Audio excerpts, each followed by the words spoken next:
so it gotta be your sister. Everything. Right? Yeah. I can hear her. Who can hear me, Jonathan? Right. Probably if I unplug this, what's probably happening is if I unplug this. Okay, now Cheri, talk to me. Okay, I'm talking to you. Jonathan said. Yeah, so we can hear you through the computer. Yeah, we can hear you through the computer, but we're hearing. Oh, not through the speakers. I'd have to speak really loud. Okay, let's go on. Let's see. No. Yeah, oh yeah, it is. Yeah, we understand. It's going through the thing, but it's not going less computer. Okay, yeah, so it's not going through the speakers. Oh, wait. Oh, I think we did it come through? No, we lost you. Oh, man. We'll figure it out. Yeah, why I'm sleeping. Okay, audio. So while we're doing this, I just suggest we have a little prayer. Maybe work and we can pray. So let's start with you pray. Father in heaven, we're thankful for the day you've given us. We're thankful for your mercy and your grace and the things that we're learning about how you value us. It's a needed message and a needed understanding, and we just pray that you will help us to learn how to apply that in our lives. And Lord, right now we're having trouble with technology. And we just pray that you will help us to overcome that, and that you will take the enemy out of this room and only have your angels and your Holy Spirit here to speak to us, to speak through Cheri tonight. You know she has a message that you've given her and that we need to hear. And so, Lord, we just pray that you will help this technology to work. And to figure out a way to make it work. And I thank you for this, and I pray that in Jesus' name. I'm going to go for this. This one, Yeah? you can hear over this. Oh, you can hear over this? Probably going over It's not going over to the TV. That's all. Yeah, it's the way of it. Put a microphone on speakers from laptop. Well, where's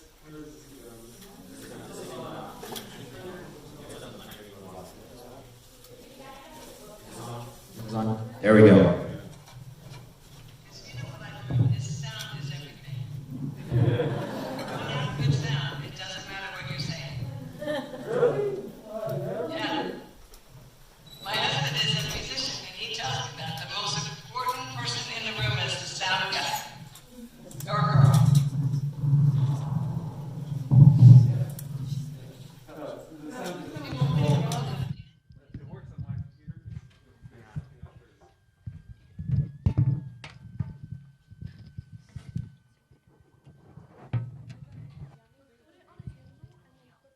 Okay.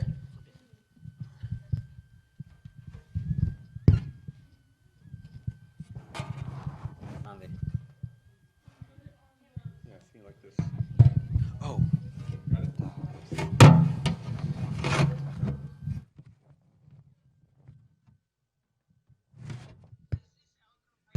No. Say what?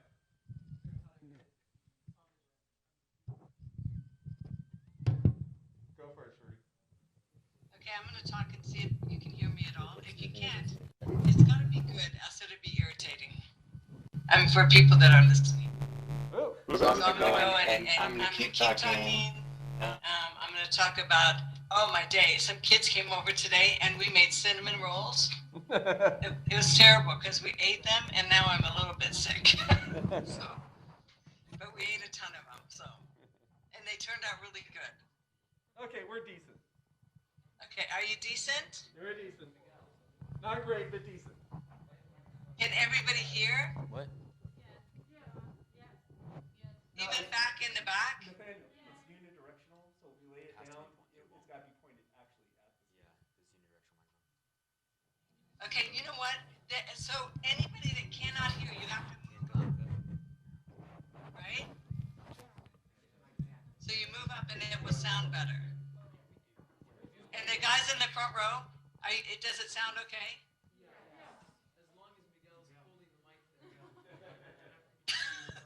His hand is going to be really tired by the end of the night. He's going to be like,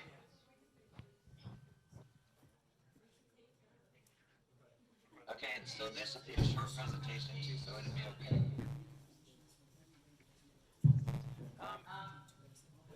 I'm gonna wait. until you hear, try your thumbs up and it's time to go.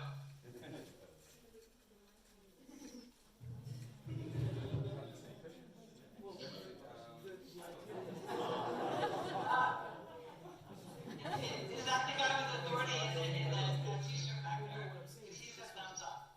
Yeah, it worked. It's No, this little guy right here in the sandwich shirt.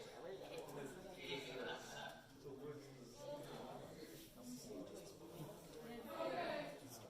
ready? Is it sound okay? So I almost took you guys outside because I have some horses outside. I almost did it outside. Tomorrow I think I'm gonna film outside because I want you to meet a couple horses. I'll tell you a little bit tonight on how I got them, but I want to stay with the story a little bit longer. Like I ended up the last time we talked, I ended up going back to school. Do you remember that? Learned to read, went back to school, got into the nursing field, inpatient side, because I really like crazy people, because I am crazy, and my family's crazy. So working inpatient was incredible. And and I found some people that I really love from church. I mean, I still love God. You know, and some people said that you're pretty fanatical. I don't think I was fanatical. I just was in love and everything was going well. I felt like every day God kind of kissed me on the face and said, wake up because I want to show you something. And it was just a cool relationship. And so I did the church thing. I got a cool job. I worked at a hospital there's Hoag Hospital in Newport Beach, and then I worked at Sutter Hospital in Sacramento. And I just had a great time. I was doing everything I needed to do, I felt like, to get into recovery. Not that God told me to do anything. God just told me to love him. That was enough. I wanted to quit everything. I wanted to be different, but I was so ashamed of who I was, I never told anybody where I came from. I literally never told anyone. And so as I was going to school, as I was getting my jobs, one of the psych hospitals that I worked in, I was giving out a ton of medications.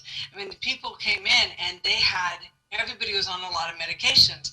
And I thought, man, I felt like I wish I could tell them about God. I don't know why. I just wish I could tell them about God because I was giving them a lot of stuff. Some people would come in and they were so out of control, they would be in 5-point restraints. Their hands would be restrained to a bed, their waist, their feet. I mean, they were totally restrained to a bed in a seclusion room, and they were given medications as chemical restraints. And I kept thinking, you know, I just wanted to pray with someone. It was just crazy. And then I would go to church. And has anybody watched Mission Spotlight? Yeah. I love that. I would go to church, and because I'm in the front row, does anybody remember why? I'm ADD. So I'm in the front row, and I'm watching Mission Spotlight, and I'm just crying. I'm thinking, I want to do that. I just said, God, I know that I'm really flaky, and I know that my background is crazy. My family are addicts, but would you ever let me do mission work? I mean, could I ever?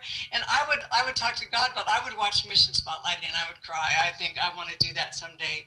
And one day I'm praying, and you're not even going to believe this. God said that one day you're going to be working for the church. And I thought, oh, shut up. How fun is that? You know, and I didn't say, God, shut up. I just said, you know, shut up as a figure of speech. So anyhow, he said, one day you're going to be working for the church. And I thought, really? You know, well, how do I get a job for the church? I mean, how do I do that? And I thought, well, I'll just call him up. So I called him up and said, I just heard from God. And he said I'd be working for the church someday. And they're like, who is this? My name is Cheri. I'm a heroin addict in recovery. I was homeless for 10 years, but God said I'd be working for the church. So should I just come down and introduce myself? And they're like, no, no. And I remember just the kind of like, the person was kind of off guard and they said, well, you know, we don't do it like that.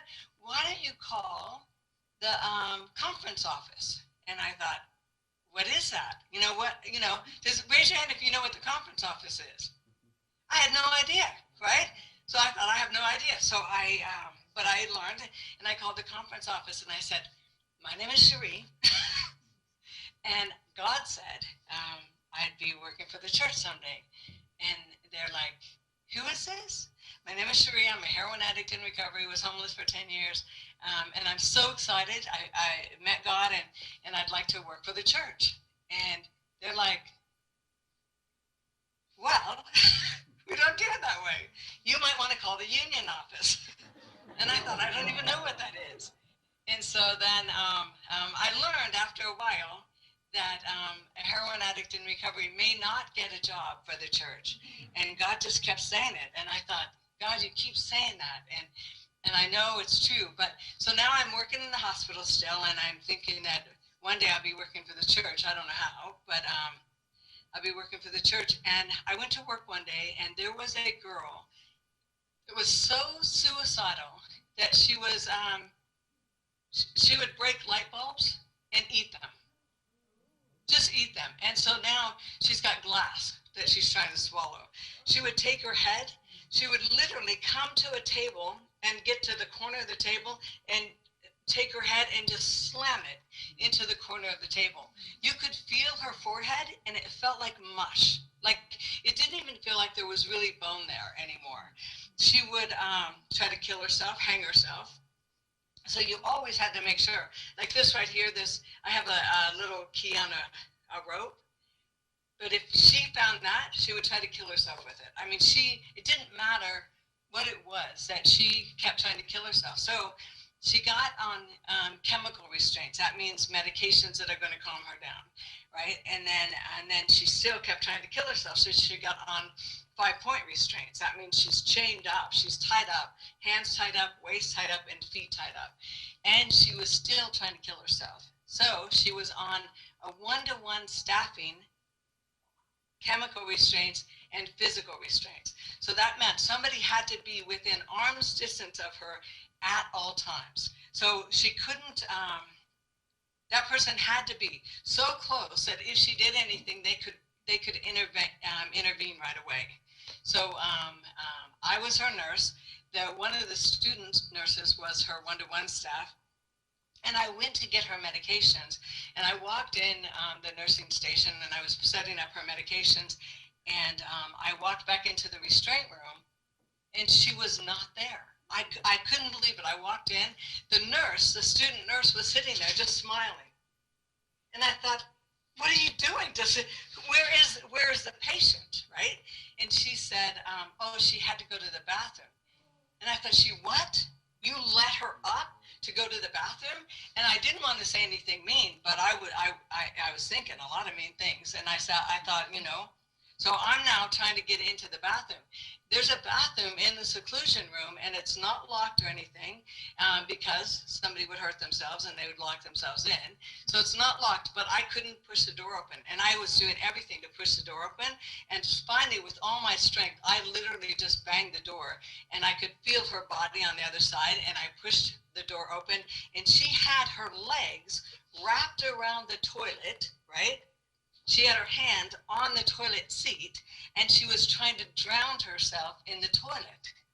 And I thought, no way. So I got on the floor because I was trying to pull her off, and I couldn't. She really had a death grip, and she was taking big breaths of water, like big breaths, and then she would cough and stuff, and she kept her head in the water.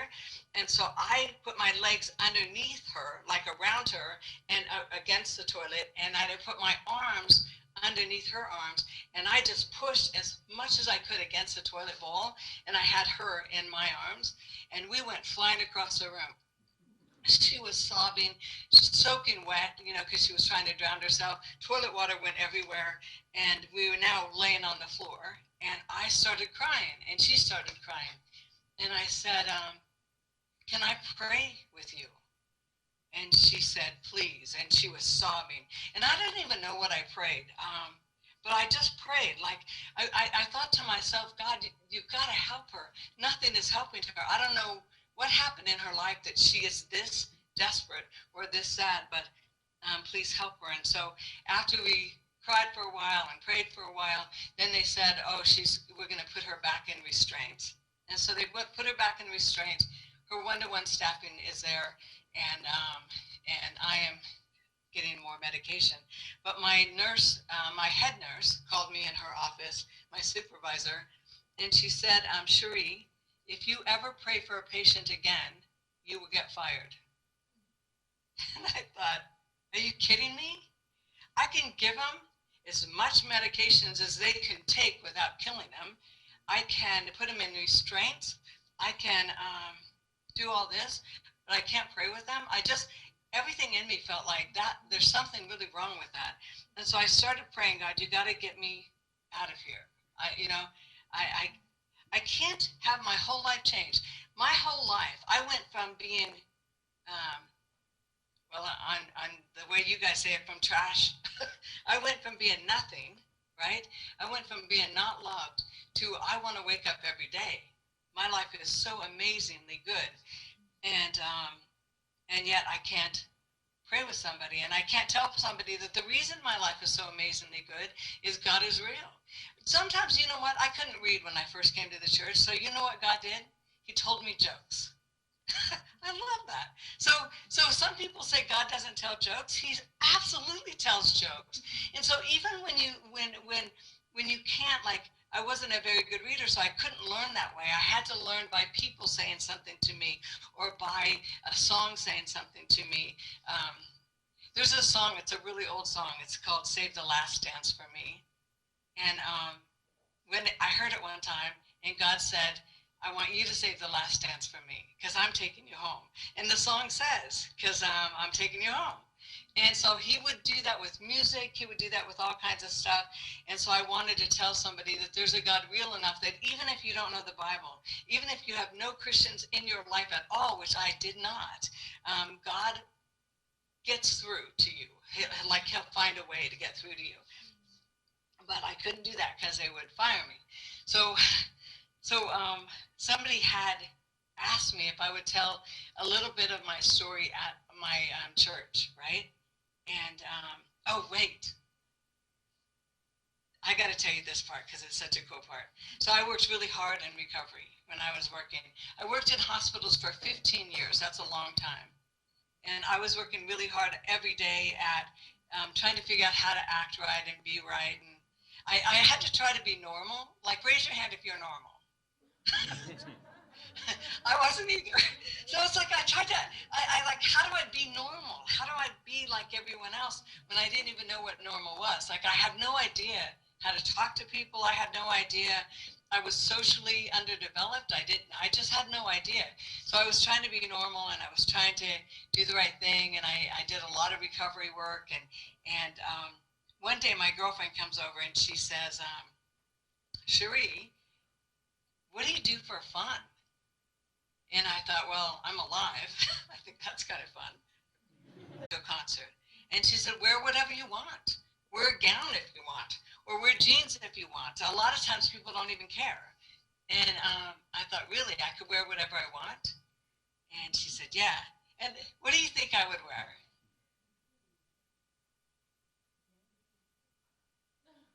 Anybody? A gown. Are you kidding me? I've never worn a gown in my life. I'm going to get a gown. So I said, okay, I'm going, but I want to dress up, right? So I get this gown, and when I put it on, it was like any Disney movie you can imagine. That's what it was like. That moment was like that. I felt so beautiful. I looked in the mirror and I went, oh man, you are so, and I just felt beautiful, and everything was incredible.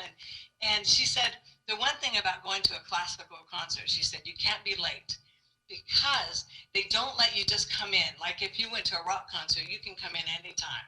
But a classical concert, they don't let you just come in. Like you have to wait until the each movement or whatever. And so I said, okay, I'm going to be on time. And I said, I'll be on time. Trust me. And so I'm totally dressed and she's late. No way. So I am like pacing, looking outside like, are you kidding me? You're late. You said we can't be late. And so she finally shows up and she's like, I'm so sorry. And we get in the car and she's racing to the Symphony Hall. Like she's probably driving faster than you're supposed to drive, but she's racing. And so we get to the Symphony Hall and she says, instead of going to the front entrance, I kind of work here. So let's go through the stage entrance where the musicians go through and we can just go in and sit down. Well, we had our tickets already. And I said, can you get arrested for doing that? And she said, I don't think so. And I said, I haven't been arrested in a long time. I don't want to be arrested for breaking in the symphony. I just don't want to. So she said, I know, I think it'd be okay. And I'm thinking, when someone says, I think it'd be okay, that's not enough. It's either okay or not okay. So anyhow, so we sneak in the back entrance. And do you know the musicians don't like you sneaking back there? Because all their stuff is back there when they go to perform. So as soon as we snuck in, we get caught. And we get caught by this guy. And this guy says, what are you doing? And I thought, exactly. That's what I was telling her. And she says, we're late, we have tickets, but she'd never even been to a concert. And they both looked at me like I was a foster kid or something. They're like, you've never been to a concert? And I said, well, no. And they said, oh. And so the guy said, this piece tonight is so amazing. There's one movement, and he sings this movement, he hums it, right? And he said it starts out with the French horn, and the French horn then talks to the violins, and the violins take it back to the woodwinds. And so he just tells, but I want you to remember that this thread, this piece is going to be through the whole music. And it was written because of, and he talked about the history of this place. And I was just like, no way. I didn't even know that music was written like that. There's like a theme and it's a story and it's being told. And this guy singing to me, I thought that was kind of interesting. And then he said, can I help you? Can I take you to your seats? And they looked at me like, he just looked at me like that. You know what I mean? And I thought, oh no. And remember I said, I looked really hot. I just was really, and he's just smiling and taking us to the seat. And I thought, oh man, I wanted a big sign that said, I'm a mess. Has anybody met somebody that you should have ran from? That they were just a mess? That's who, I was a mess. And I needed a t-shirt or a sign or a hat that said, run, And so anyway, so he took us to the seat. And he said, I hope you really enjoy it. And he's dressed in a tuxedo. Like he just looked like, it looked like the prince that got dropped in. It was just ridiculous. And so he said, I hope you enjoy the concert. And he said, what are you guys doing after the concert? And I thought, no, we're going home after the concert. Well, we're having a birthday party for the trombone player. Would you join us? And I said no. And my friend said yes right away. And I'm thinking no.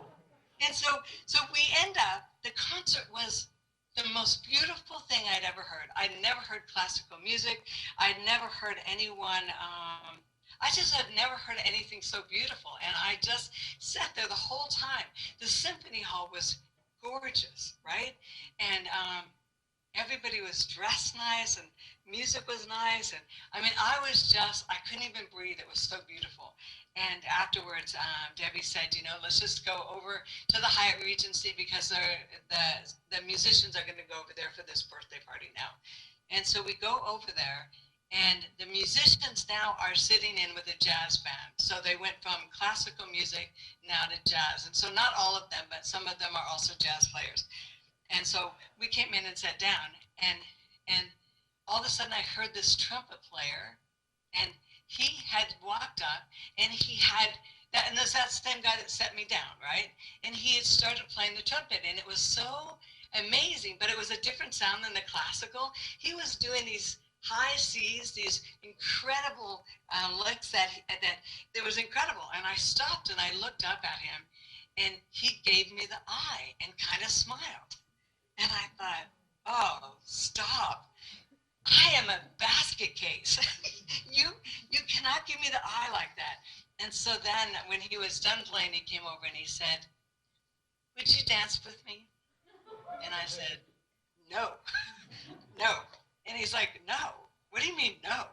And I said, no, I don't want to dance. And he said, come on, just dance with me. And so he said it a few times, and finally I said, okay. And if it was real that stars ended up going above someone's head, or, or something glittered in the room or whatever, I think that happened. It was so cool that all of a sudden we're dancing all over the place, and it just feels romantic and cool. And I looked at him and I said, I'm done. I'm sitting down. And so in the middle of the song, I just walked away from him and I sat down. So he walks over and he says, who are you anyway? I think I love you already. And I'm like, oh, stop. I said, I'm a heroin addict in recovery. I was homeless for 10 years. My dad does methamphetamines. He's a molester. My sister's a stripper and sells coke for a living. My other sister deals meth out of my parents' garage, and my mom is a prescription drug abuser. My uncle is waiting for a liver, but he can't stop drinking long enough to get a liver. My other uncle is so yellow that he told me that his mother was a duck because his liver is shutting down. And so by this time he starts laughing, and he starts laughing so hard that he can't even breathe. He fell on the ground, he's laughing. And I said, oh, you think that's funny? Who are you?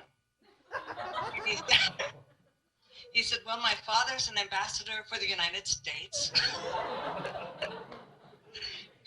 I was a Boy Scout till I was 18 years old, an Eagle Scout. And I am principal trumpeter in the Philharmonic. I teach jazz studies at the university. And I started laughing because he said something real funny. He said I think the worst thing I did in school was I got up on the roof of the school in Madison, Wisconsin, and we would have snowballs up there, and we would throw it at people passing by, family. And he says, well, how bad could they be? Well, I don't know. Raise your hand a little if you have a crazy family. Some people have crazy families in different ways. My family is absolutely just crazy in a lot of ways. So anyhow, so he says, okay, let's go meet your family. And so I'm going to go meet my family on Christmas Eve, right?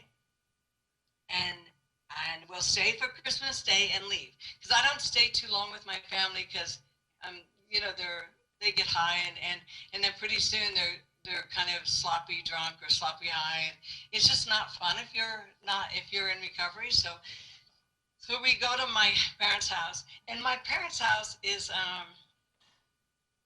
how can I say this? You guys aren't going to believe it, so I'm just going to tell you the truth about it. If you go into the bathroom, you will stick to the bathroom floor because it's so filthy. It's linoleum, but I don't know when the last time it was cleaned. And that's what I felt like when I was growing up too. When Child Protective Services would try to remove us from the house, they would do that because it wasn't sanitary. It's almost like the health department said nobody could live here.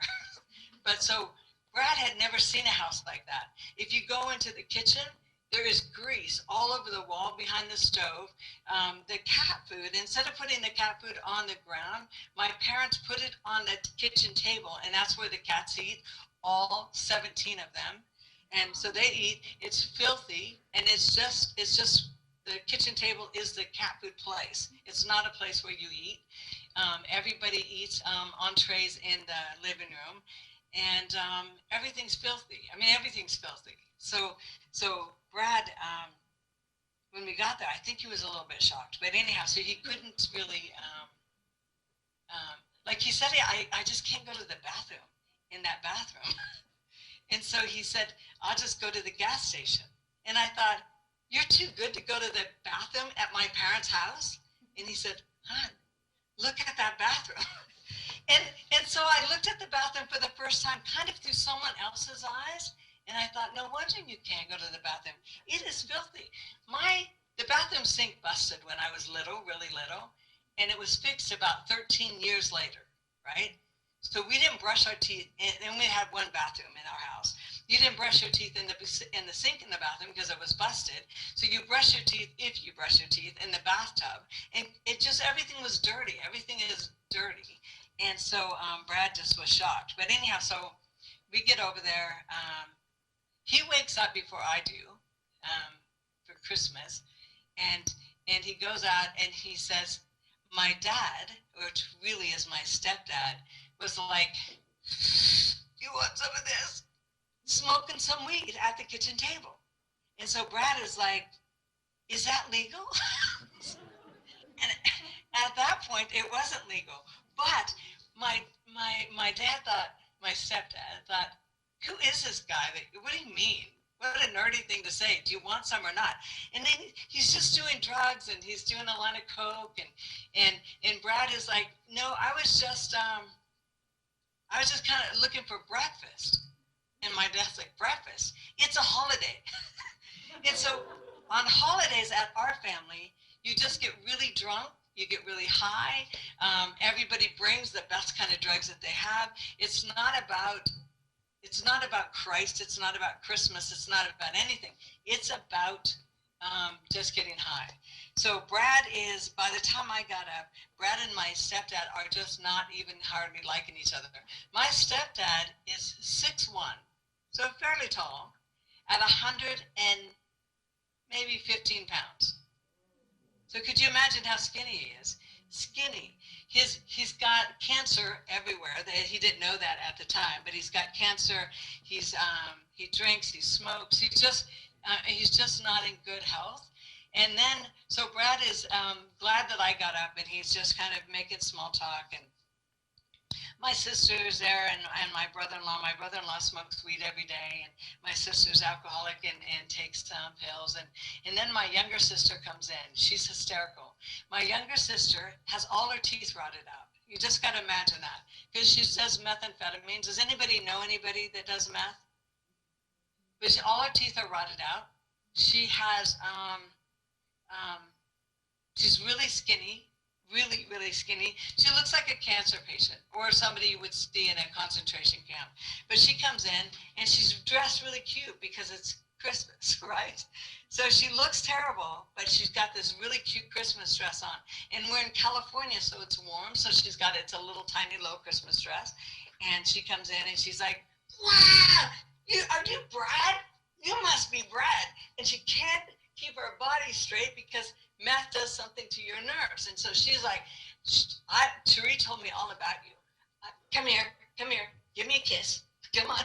And Brad is like, he's just shocked. And she jumps on him and gives him a big hug, right?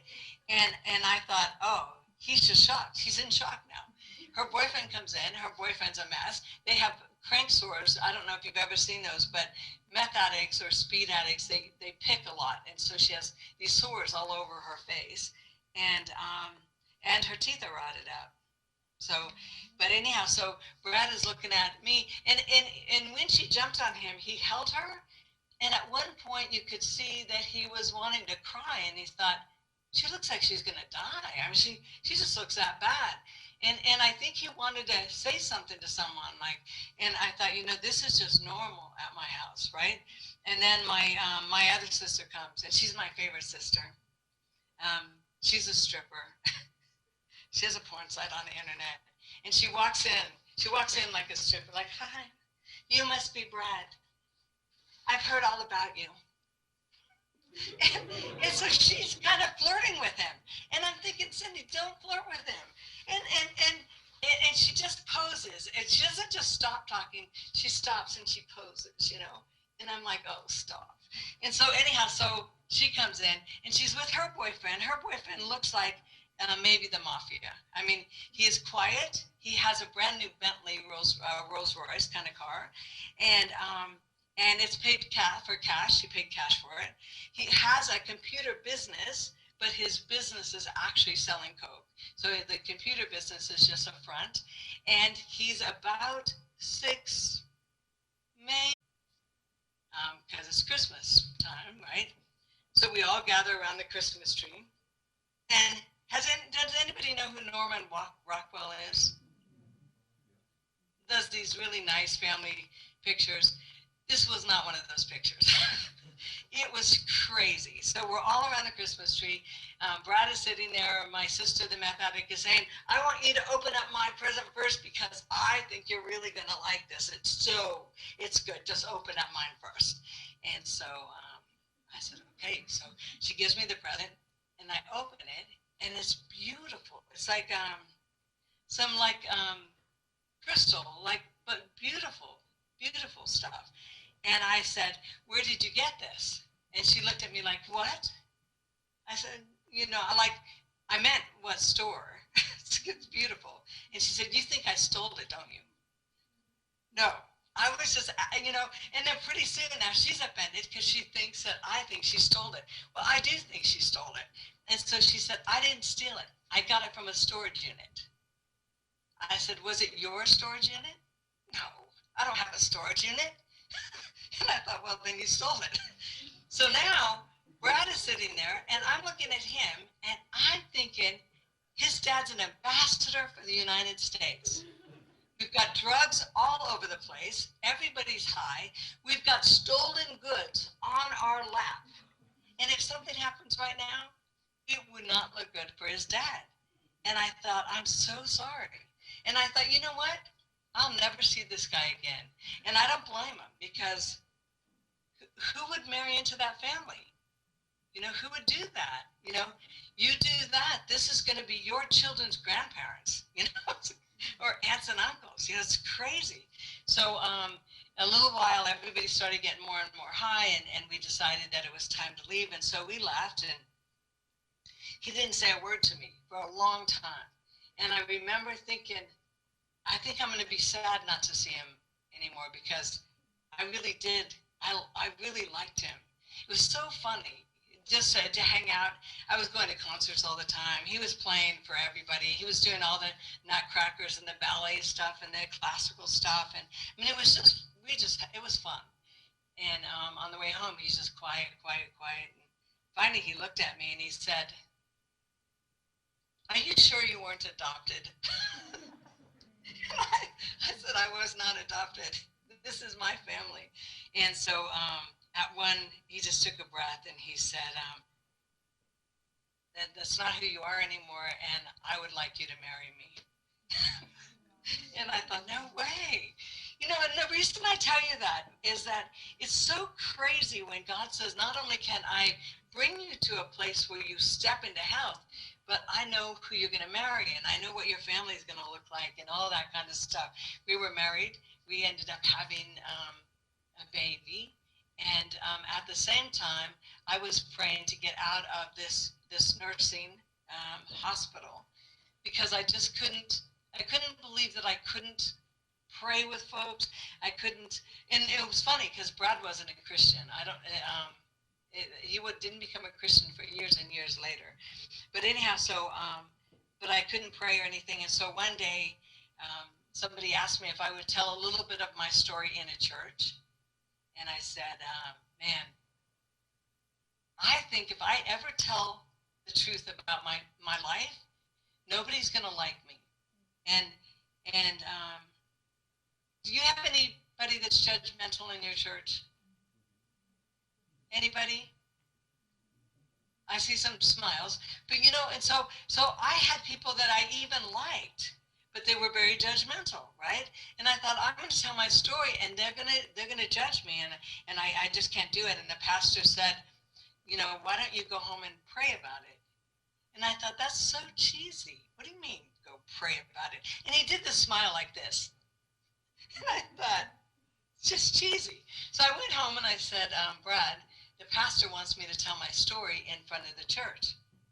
And he says, okay. And I said, they're not going to like me. We'll never get invited to potluck again. And he said, the potlucks aren't that good.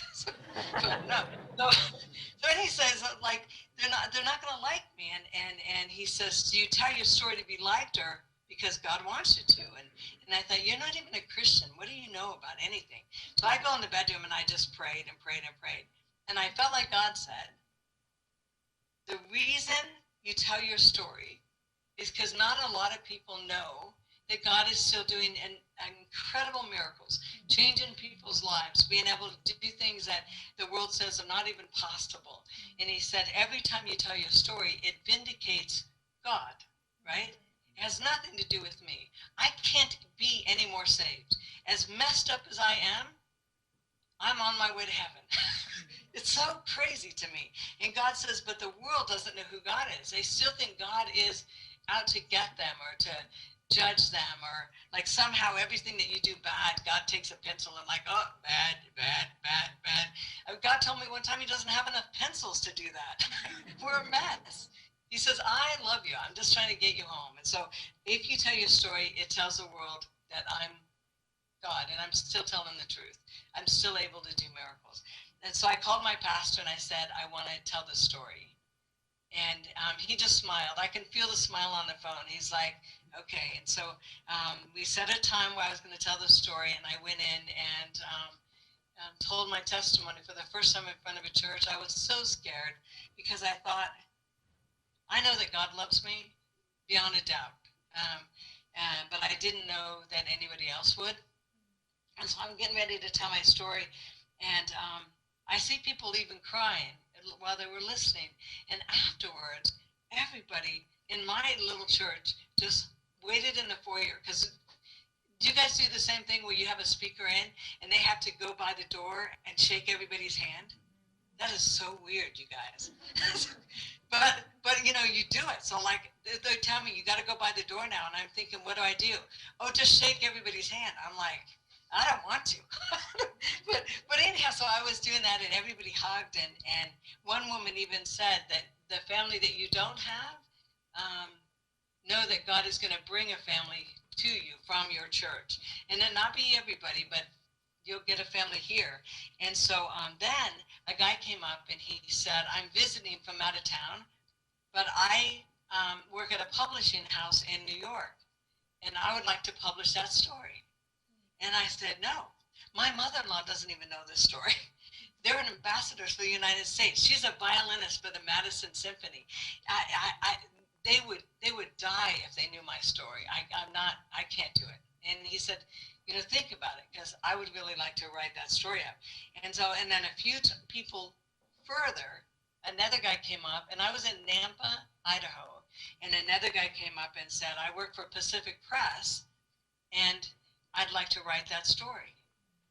And I said, no, my mother-in-law doesn't even know this. And he said, well, think about it. And I said, no, I don't have to think about it, no. And so he calls on Monday, and he said they just had a book committee meeting, and in the book committee meeting, they want to write that story. What do you think? But by Monday, you know what God told me is I was working with gang members, and I mean really bad kids. One had done a drive-by shooting, and she was facing 27 years in prison for a drive-by shooting. And what God said is if you had a story, that your story written, that you could give it to these gang members that may not read anything else, but they may read your story because they like you. So on Monday, I thought about it and prayed about it, and I said, oh, okay, I would write the story. And so I've gone way over